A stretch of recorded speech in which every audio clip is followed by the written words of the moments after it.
This essentially has to do with the idea of creating a vibrational climate, the idea of law of attraction, of little paradoxes of breaking into two, going back to one. Each time you divert your focus, the world is dual. You have your yin yang. You have all the elements of story structure right there. Now, this is fairy tale development. All the books that you've read, all the songs that you've listened to, I always forget whatever the last one, and all the movies you watch, all the forms and ways of media reaching out to you and making information, and where to start. I want to use myself and my life as a platform for what I call translucence. As you use the energy, you can turn it into a song, you can make it into a platform of codification of what it actually is. So a lot of times this will come about unconsciously. What is the fairy tale of your life is how you live it and how you experience it. I want to hook up with organization of knowing how to write fairy tales within fairy tales within fairy tales, and what a fairy tale atmosphere, the stuff of movies, the stuff of books, and the stuff of songs really is like, and how it plays out in our emotions and our feelings. So this is just putting the very beginning of the vibrational climate across the board. Astrologically, this is the sign of Sagittarius, which is the archer and his bow. Sagittarius is all about expansion. As picture a computer program, and now I'm doing a vision. Picture a computer program that has no walls, has no boundaries. It's just a blank space to create upon. And this is the energy that I call the Sagittarius energy, and it's mutable fire. It's where I'm going to start to find centering in life, in this apologetics of fairy tale development, which is going to be a series of understandings of finding a place to start. And it's tricky because the vibration of what your creative reality is doesn't necessarily match the words you say. The words you say can come close, but you might not find those words on this wavelength. So this wavelength, what we're really developing is the wavelength, what I call the trolley. When you hear the trolley, you can hear a word and you can just pick out the wavelength. Now there's finite trolleys within finite trolleys. It just depends on the speed and the direction that you use your creativity to go within. So this is the idea of satsang, the idea of, well,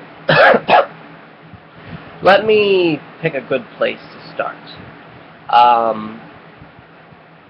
All of the commandments, my name is jealous, you shall not covet, you shall not steal, to Moses. These represent the idea of breaking, the idea of merging into two. And then Jesus comes in the New Testament and says, the people ask him, can we get a divorce?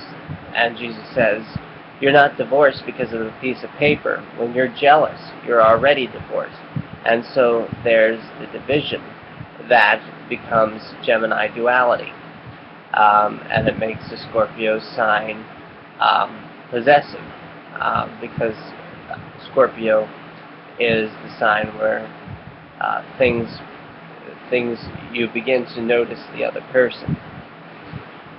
So the idea of being divorced and the idea of being married.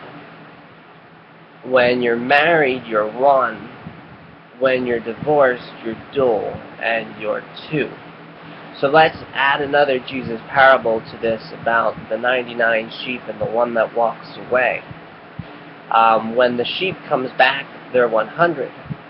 Jesus goes out, of course, and looks for the 99 sheep to bring him back to make him whole again.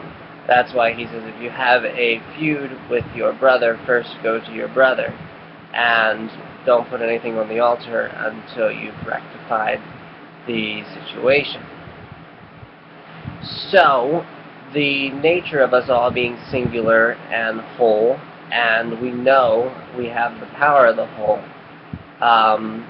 it gives us great confidence in ourselves to know why we're here, to be purpose-driven, to have desire, to have inspiration, and to have vision, and to have the credential of knowing I have all the power in the world.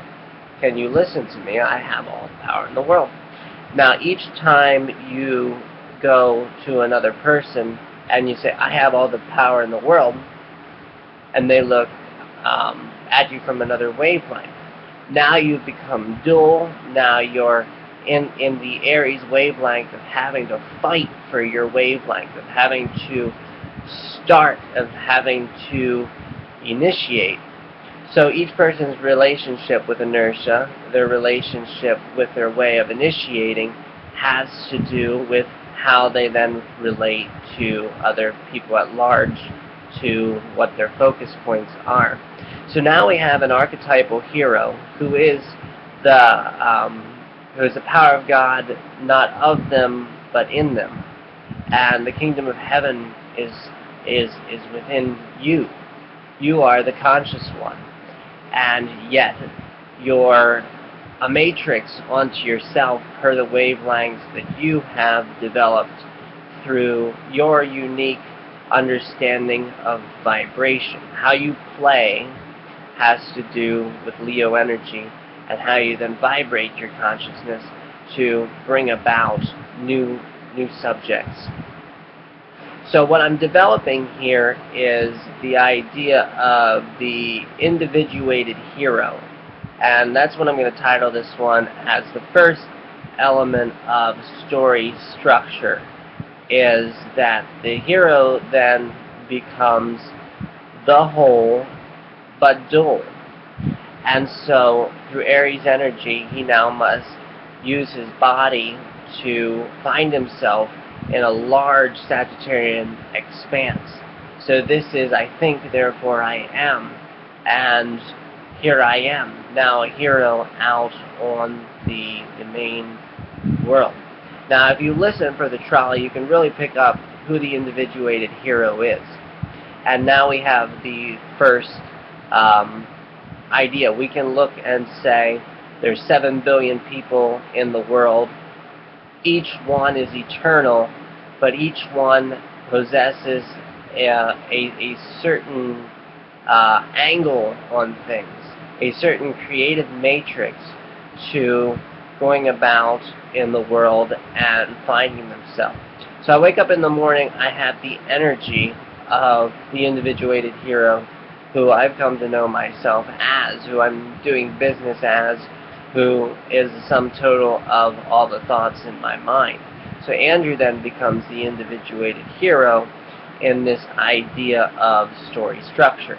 Now I'm going to develop this out. I'm going to speak through the astrological archetypes, but I'm also going to relate a lot to the real world in these fairytale